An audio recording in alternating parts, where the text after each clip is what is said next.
for today's video guys na meron pa tayo repair na pan na jaw crusher, buwak ang bearing. So guys, gamay lang din na buwak pero sulod na itako. Tanawan nyo guys kung sa pag-process.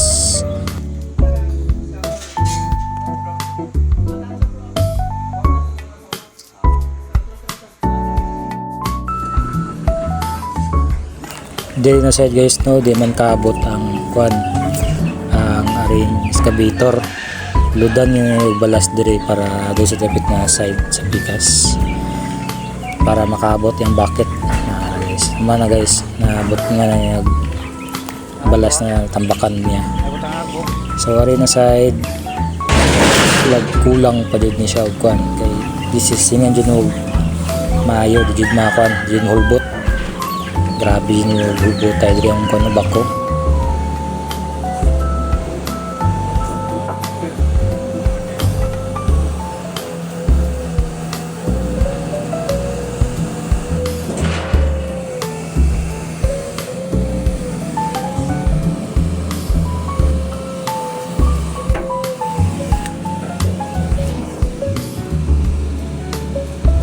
Manin kon guys no Ario para masolusyonan tong kon sa bucket sa bako para mas ma-lift up pa jud niya gidungagan na og kondra balas tuntungan pa jud niya balas para mas taas siya sa kon sa aring jaw crusher para mas basic lang isa kayang kon ba bucket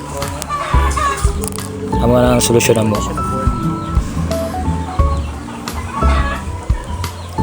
Guys, paspas panahon guys no pagkaugma abot dayon dali erdi tanggalon basa naka sa taas tari na guys naabot sa shop ang kwan ang jaw crusher niya junior wala mi nagkwan guys na grabe dali buwak sa bearing sulod no dako kayo na bearing pero bungkag jud ba ay process din sa pagnaog na mo sa pag unload sa jaw crusher guys.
Okay guys no naog na to ang jaw crusher.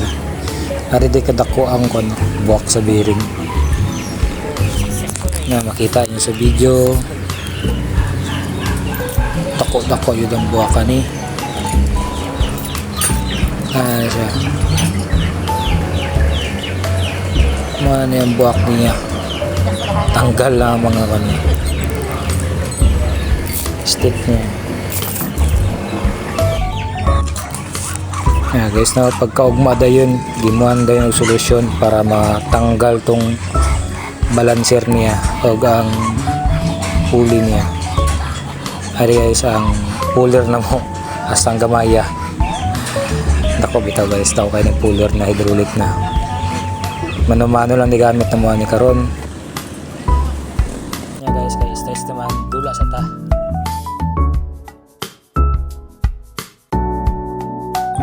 Tapos pagkaugma guys no, kumbate na buleta.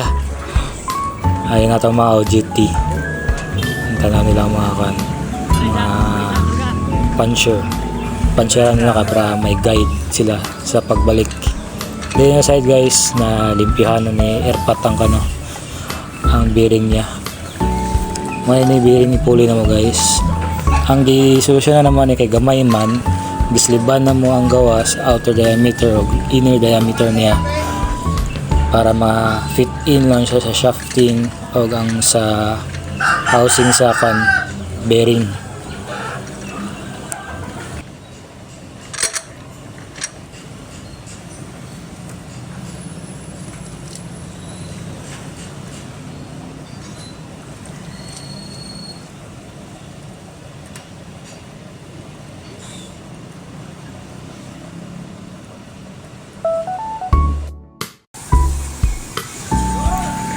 Okay guys, isulod na to ang kuano, bearing. Alay na to chain block para dili kay bugat. Nakabutan lang spacer niya sa sulod. Tapos ang ari guys, ang spacer niya sa pikas nag-overtime gid ka para mahuman jud nato ang kuano. Diri apod na side guys, gi mano-mano na pagsulod ang bearing. Kaya medyo okay man siya. Testing na lang magdok-dok, alalayan na mo og chain block para dili kapoy magunit sa tubo. Kay taod-taod guys, pukpuko na ni ako Victor.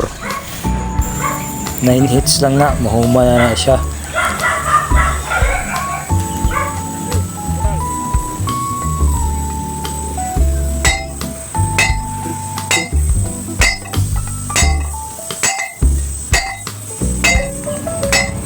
As you can see guys, 9 hits lang no. Para na, natawad na tong spacer niya. Tapos, ang balancer na po guys, ang atong itawad. Gahit yun yung balancer no, isa pa bugat kayong sa tanan. Guys, ang gamit na to is katong kaganihan na pang puller. Mo dyan po atong pang gamit. Pasuludan ni kay gahit yun kayo ni.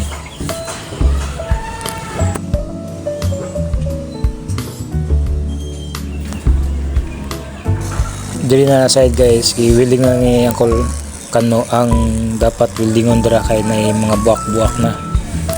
Ibibila niya daan tapos full weld na niya na. Naabta na tagabi guys no. Humaya na siya, deliver na lang nato ni ugma. Hari na guys. Tapos Sunday, Sabado guys, di adtoan nila pero lang ni mahuman. Tapos Sunday na guys, nawag sila grass back. So ongoing na ko ani paadto sa Batumilong.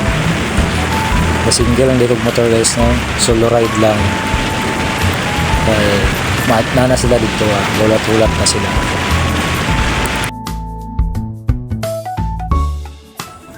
Pagkaabot yun din ako guys no, ari na sila. I-cutting na nila ang silalom sa budod niya kay masangit man ang masangit yan Joe. So, there is ang view sa taas. Hugaw na kay kamot guys. Wa na. Kamurutching na. Kaya give time man dyan na mo karong Sunday. Para mahuman lang. Sa darat generator para mamuting.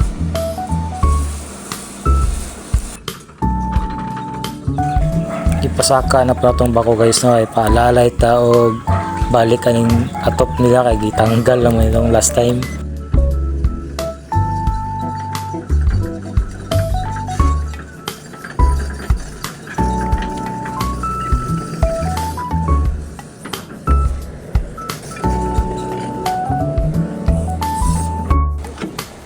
Hindi na sad guys. Ito sa mga